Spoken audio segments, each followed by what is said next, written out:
Connectivity పెరగడం ద్వారా రాష్ట్రంలో ఉన్నటువంటి యువతకి ఉద్యోగాలు రావాలనేది ఒక పెద్ద కాన్సెప్ట్గా ఈరోజు ముందుకు నడుస్తున్నాం. అందులో కేంద్ర ప్రభుత్వం విమానయాన శాఖ మంత్రిగా నేను ఉన్నాను కాబట్టి అందులోనే మన వంతుగా ఏ ఏ కార్యక్రమాలు చేయొచ్చు అన్న దాని మీద చంద్రబాబు నాయుడు గారి నేరుగా ఢిల్లీ వచ్చి మా కార్యాలయానికి వచ్చి విమానయాన శాఖ కార్యాలయానికి వచ్చి ఒక ప్రత్యేకంగా రివ్యూ కూడా పెట్టడం జరిగింది. చాలా ఎయిర్పోర్ట్లు మన రాష్ట్రంలో అదనంగా కూడా తీసుకొని రావడానికి కొన్ని సూచనలు కూడా మాకు ఇచ్చారు. సర్వే మొదలుపెట్టాం. ఎక్కడెక్కడైతే లొకేషన్స్ ఉన్నాయో అక్కడ భూమి తాలూకు అవైలబిలిటీ కూడా చూసుకొని రాబోతున్నటువంటి కాలంలో దానికి ఫీజిబిలిటీ స్టడీ కూడా చేసి ఎక్కడెక్కడైతే అవకాశాలు ఉన్నాయో అన్నీ కూడా చేస్తాం. అలాగే మొన్ననే దేశ స్థాయిలో సీప్లేన్ గైడ్ లైన్స్ కొత్తగా కూడా మనం అమలు చేయడం జరిగింది సివిల్ ఏవియేషన్ ద్వారా. ఆ civil aviation seaplanes guide lines రావడంతో రాష్ట్రంలో దేశంలో సీప్లేన్ యాక్టివిటీ కూడా పెరిగే అవకాశం భవిష్యత్తులో ఉంది. దాని తాలూకా డెమో ప్లేన్ కూడా సుమారు అక్టోబర్ నెలలో మనం స్టార్ట్ చేయబోతున్నాం. అది కూడా మన ప్రాంతం మన ప్రకాశం బ్యారేజ్లో మొట్టమొదటి ప్లేన్ అక్కడ నుంచి డెమో ప్లేన్ కూడా స్టార్ట్ అయ్యి శ్రీశైలంకి వెళ్ళి అక్కడ నుంచి దేశం అంతా కూడా తిరిగే రూట్ని కూడా మనం రూపకల్పన చేయడం జరిగింది. నా బాధ్యతగా రాష్ట్రానికి రాష్ట్ర అభివృద్ధికి కట్టుబడి ఉన్నానని చెప్పడానికి అనేక రకాలైనటువంటి కార్యక్రమాలకి రూపకల్పన చేస్తూ ముందుకు వెళ్తున్నాం. ఎయిర్పోర్ట్ యాక్టివిటీ ఎక్కడైనా మీరు చూసుకోండి, దేశంలో అభివృద్ధి చెందినటువంటి రాష్ట్రాల్లో అక్కడ ఉన్నటువంటి ఎకానమీకి జీడిపికి ఎయిర్పోర్ట్స్ చాలా ముఖ్యమైనటువంటి పాత్ర పోషించాయి.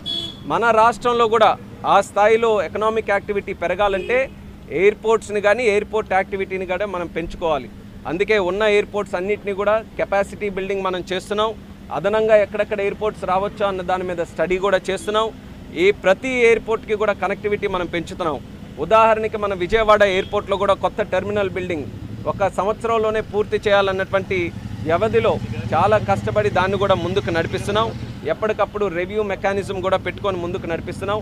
కనెక్టివిటీ విషయంలో నేను వచ్చిన తర్వాత 2 ప్లేన్స్ కొత్తగా కనెక్టివిటీ మనం బొంబాయికి, అలాగే మనకి సెప్టెంబర్ 1న మళ్ళీ బెంగళూరుకి కూడా విజయవాడ నుంచి కనెక్టివిటీ పెంచుతున్నాం. మనం చూసుకుంటే మే నెల నుంచి ఎన్నికల తర్వాత సుమారు ప్రతి నెల కూడా 20,000 మంది అదనంగా విశాఖపట్నం ఎయిర్పోర్ట్ తాలూకా సర్వీసెస్ ప్యాసింజర్స్ పెరిగారు. అంటే ఆల్రెడీ యాక్టివిటీ మన రాష్ట్రంలో పెరిగిందనడానికి ఇది ఒక ప్రత్యేకమైనటువంటి ఉదాహరణ. నా వంతుగా కేంద్ర మంత్రిగా మన రాష్ట్రానికి ఎంతవరకు అవకాశం ఉంటే అంతవరకు కూడా కేంద్ర ప్రభుత్వం తాలూకా సహకారం తీసుకొని రాష్ట్ర అభివృద్ధిలో విమానయాన శాఖ తాలూకా పాత్ర మరి చాలా అద్భుతంగా ఉండే విధంగా నా వంతు సహకారం సహాయ సహకారాలు అందిస్తానని మళ్ళీ మా ప్రజలకు అందరికీ కూడా తెలియజేసుకుంటున్నాను. సుమారు 7 locations last time Chandrababu Naidu గారు మాకు చెప్పడం జరిగింది. శ్రీకాకుళం, అలాగే అన్నవరం, మరి తాడేపల్లిగూడెం, ఒంగోలు, నాగార్జున సాగర్, నెల్లూరు, మరి కుప్పం, అలాగే అనంతపూర్, ఇలా అన్ని లొకేషన్స్లో కూడా స్టడీ చేయమని చెప్పారు.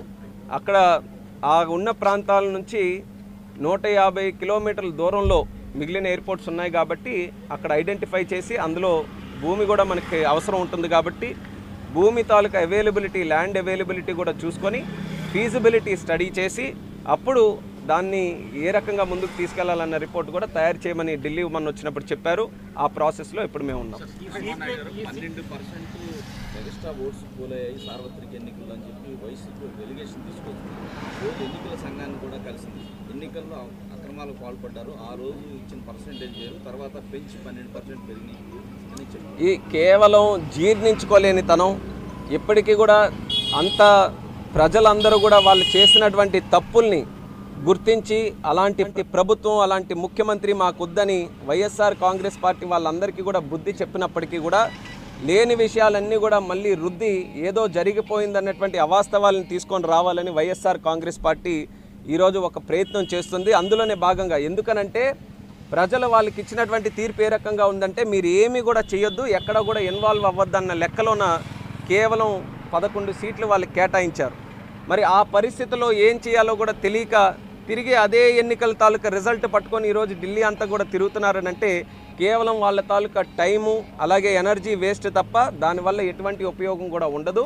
ఎప్పటికైనా సరే వాళ్ళ 5 సంవత్సరాల్లో చేసినటువంటి తప్పులు ఒక్కసారి తెలుసుకొని అలాంటి తప్పులు ప్రతిపక్షంలో ఉన్నా సరే మరొకసారి మీరు చేయకుండా ఉండాలనంటే ఒక్కసారి ప్రజలు ఇచ్చినటువంటి ఆ తీర్పుని గౌరవించమని కూడా వైఎస్ఆర్ కాంగ్రెస్ పార్టీకి స్పష్టంగా తెలియజేసుకుంటున్నాను. హెలికాప్టర్ క్రాషెస్ మీద ఎప్పుడు జరిగినా సరే మా సివిల్ ఏవియేషన్ మినిస్ట్రీలో ఒక ప్రత్యేకమైనటువంటి డివిజన్ ఒకటి ఉంది, ఎయిర్పోర్ట్ యాక్సిడెంట్ ఇన్వెస్టిగేషన్ బ్యూరో ఉంది. ఆ బ్యూరో ప్రతి విషయం కూడా చాలా ఇన్డెప్త్గా స్టడీ చేసి ఇన్వెస్టిగేషన్ చేసి రిపోర్ట్ కూడా ఇచ్చేస్తారు. దేశంలో ఎక్కడ ఏది జరిగినా సరే రిపోర్ట్ వస్తుంది.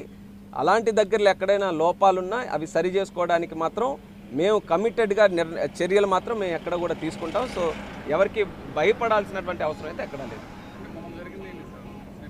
అది ఇన్వెస్టిగేషన్ చేస్తున్నాం. ఇప్పుడు ప్రస్తుతం అయితే ఇన్వెస్టిగేషన్లో ఉంది కాబట్టి రిపోర్ట్ వచ్చిన తర్వాత దాని గురించి స్పష్టంగా తెలియజేస్తాం.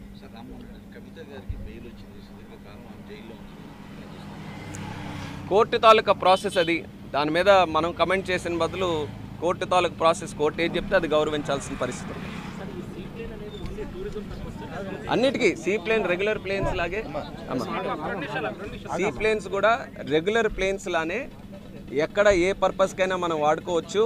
కానీ దాని తాలూకా అడ్వాంటేజ్ ఏంటంటే మనకి ఎక్కడ డ్యామ్స్ ఉన్నా కానీ, ఎక్కడ చెరువులు ఉన్నా కానీ, లేకపోతే సీ ఉన్నా కానీ అక్కడ నుంచి టేక్ ఆఫ్ ల్యాండింగ్ అయ్యే పరిస్థితులు ఉంటుంది. కాబట్టి అదనంగా ఎయిర్పోర్ట్ అంటే వేల ఎకరాలతో భూములతో మనం చేయాలి. ఎయిర్పోర్ట్ అయితే ఇది ఎక్కడ వాటర్ ఉన్నా సరే అక్కడ ఒక వాటర్ డ్రోమ్ని మనం ఏర్పాటు చేసుకొని అక్కడ నుంచి టేక్ ఆఫ్ ల్యాండింగ్ చేయొచ్చు. కాబట్టి అదనంగా కనెక్టివిటీ పెంచుకోవడానికి మంచి అవకాశం.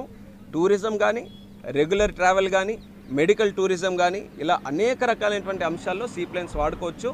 భవిష్యత్తులో పెద్ద ఎత్తున మోదీ గారి తాలూకా నాయకత్వంలో సీప్లేన్స్ ప్రమోట్ చేయాలని ఆయన కూడా మాకు సూచించారు. అది ఖచ్చితంగా మా మినిస్ట్రీ నుంచి ఎంకరేజ్ చేస్తాం.